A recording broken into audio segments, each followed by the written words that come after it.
Hello there. So you want to know how you can simply go ahead and send money using Zelle on your Citizen's mobile banking application. This is going to be the only video that you'll ever need to watch on the internet. So with that being said, let's get straight into the video.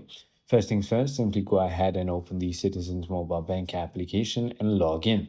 Once you've done that, simply go ahead and select the send money with a Zelle or similar option. Then all you need to do is enter your US mobile number or email address, receive a one-time verification code, and then agree to the terms to go ahead and have the account.